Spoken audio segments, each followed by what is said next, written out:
വയോജന രോഗി പരിചരണത്തിനായി കുടുംബശ്രീയുടെ കെയർ പദ്ധതിയുടെ സംസ്ഥാനതല ഉദ്ഘാടനം തിരുവല്ലയിൽ തദ്ദേശ സ്വയംഭരണ വകുപ്പ് മന്ത്രി എം.പി. രാജേഷ് നിർവഹിച്ചു. പുതുതലമുറ പ്രശ്നങ്ങൾ ഏറ്റെടുത്തുകൊണ്ടുള്ള കുടുംബശ്രീയുടെ ക്രിയാത്മക ചുവടുവയ്പ്പാണ് കെയർ പദ്ധതി.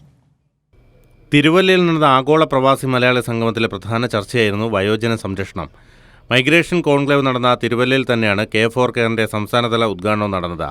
പദ്ധതി മന്ത്രി എം.പി. രാജേഷ് ഉദ്ഘാടനം ചെയ്തു. വളരെ പെട്ടെന്ന് നിങ്ങളുടെ ആശയം മുന്നോട്ട് വെച്ചപ്പോൾ വളരെ പെട്ടെന്ന് തന്നെ കുടുംബശ്രീക്ക് എക്സിക്യൂട്ടീവ് ഡയറക്ടർ ജാഫർ മാലിക്കിന്റെ നേതൃത്വത്തിലുള്ള കുടുംബശ്രീ സംസ്ഥാന മിഷൻ അതിന് ഒരു മൂർത്തമായ രൂപം നൽകുകയും ഒരു പദ്ധതിയാക്കി മാറ്റുകയും ചെയ്തിട്ടുണ്ട്. വളരെ വേഗത്തിലാണ് നമുക്ക് ഒരു മൂർത്ത പദ്ധതി അവതരിപ്പിക്കാൻ കഴിഞ്ഞത്. അതിപ്പോൾ യാഥാർത്ഥ്യമായിരിക്കുന്നു. കുടുംബശ്രീ സംസ്ഥാന മിഷനെ ഞാൻ പ്രത്യേകമായി അഭിനന്ദിക്കുകയാണ്. വയോജന പരിപാലനം, രോഗീ പരിചരണം, അവശ്യ സാധനങ്ങൾ വീടുകളിലേക്ക് എത്തിക്കൽ, ഭിന്നശേഷി പരിചരണം, പ്രസവ ശുശ്രൂഷകൾ തുടങ്ങിയവ ഉൾപ്പെടുന്നതാണ് കെയർ പദ്ധതി. പത്തനംതിട്ട ജില്ലയിലെ കുടുംബശ്രീ കർഷക സംഘങ്ങൾ ഉൽപ്പാദിപ്പിക്കുന്ന പത്തനംതിട്ട റെഡ് ചില്ലീസ് മുളകുപൊടിയുടെ ലോഞ്ചിങ്ങും ചടങ്ങിൽ മന്ത്രി എം.പി. രാജേഷ് നിർവഹിച്ചു.